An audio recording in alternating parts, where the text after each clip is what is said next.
Let's solve for x in equations involving surds. The first example we've got is the square root of x minus 1 is equal to 2. Now, the whole goal of solving for x is to isolate the variable in question, which is x. What's standing in our way is the fact that there's a square root as a layer obstructing us from achieving x on its own. So our first step in order to get rid of the outermost layer, which is the square root, is to do the opposite operation. And that would be if I had to take the left-hand side and square it. Why am I squaring it? Because if I square it, it is the opposite of square rooting. So they would cancel out. Now what we do to the one side, I would have to do to the other as well. So I'm going to square my right-hand side as well. So once this is done, I'm left with x minus 1 on the left-hand side, and then on the right, 2 to the power of 2 is 4. While this step is quite simple, to achieve x on its own, I'm going to get rid of this minus 1 by adding 1 on both sides. So x will be alone, and this is now 4 plus 1, which is equal to 5. X is equal to 5. Okay, so that's the first example. The next one, slightly more advanced, we are going to have a look at the square root of 5 minus x, and then we have plus 1 is equal to negative x. Okay, now we're going to extract layer by layer to isolate our variable. The furthest most layer from the x on the left-hand side is going to be this plus 1. So I'm going to get rid of him by subtracting 1 on both sides of my equation. So over here I'm left with 5 minus x, and here on the right hand side, minus x minus 1. Now this looks pretty similar to the structure of the first one. I'm going to get rid of the square root by squaring it, and what we do to the left hand side we will do to the right hand side. On the left we are left with 5 minus x, and then on the right what I have is binomial to the power of 2. Now there are various ways you can do this. You can do it via a shortcut, but for today we're going to do the long way. So this means if I've got a bracket or a binomial to the power of 2, negative x minus 1, but he gets multiplied by himself like this. Now when we have binomial times binomial, we want to apply the FOIL method. FOIL stands for first, outers, inners, last, and it's the process by which you ensure every single term in each bracket gets multiplied with the other terms, the other brackets terms.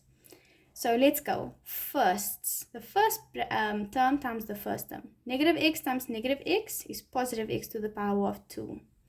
Outers. Negative x times negative 1 is positive x. Inners. Negative 1 times negative x is positive x, and then the last term in each bracket, negative 1 times negative 1 is positive 1. And I'm going to carry through this 5 minus x. Now what I'm noticing is a structure that looks quite familiar, and that is the structure of trinomials. So I'm going to carry everything over to one side. So I've got this x to the power of 2 plus the x from here, plus the x from above as well. But I notice that there is a negative x on the left-hand side. So when I carry him over, I have plus x. Then I have the plus 1 from above, and then this positive 5 from the left-hand side. I carry him over and he becomes minus 5. This process of carrying each term over on the right-hand side means I'm left with 0 now. Simplifying like terms, we've got x to the power of 2. X plus x is 3x, and then 1 minus 5 is negative 4.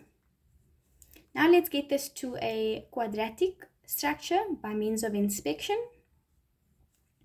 We will have two brackets. The x squared, this will be x times x yields x squared. Now let's look for factor pairs that yield a product of negative 4 and the summation to 3. A good option for this would be using the numbers 1 and 4. If I was to make 4 a positive and the 1 a negative. Negative 1 plus 4 is equal to 3. Negative 1 times positive 4 is negative 4. Okay, from here, when we've got two components being multiplied equal to 0, either one could have a value of 0. Hence, you could say x minus 1 is equal to 0, or the other component, x plus 4, is equal to 0. Solving for x in the respective cases, this is x is equal to 1 and x is equal to negative 4. Okay, so those are the two roots in this instance. You are always welcome to check. Sometimes you will be expected to check in order to accept or reject an answer. But let's just have a quick inspection just so you can see how it's done. In the case of x is equal to 1, plug in 1 in each of the places you see an x. So if I'm saying 5 minus 1, that's 4. The square root of 4 is 2, and 2 plus 1 is 3, right? Now, if I'm plugging in 1 here, negative times 1 is negative 1. And clearly, the left-hand side is not equal to the right-hand side. Hence, we will not accept this answer. So, it's not applicable.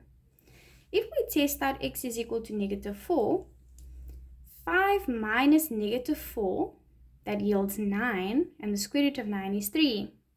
3 plus 1 is 4. So, we know it's 4 on the left-hand side. X multiplied by negative x, where x is equal to negative 4.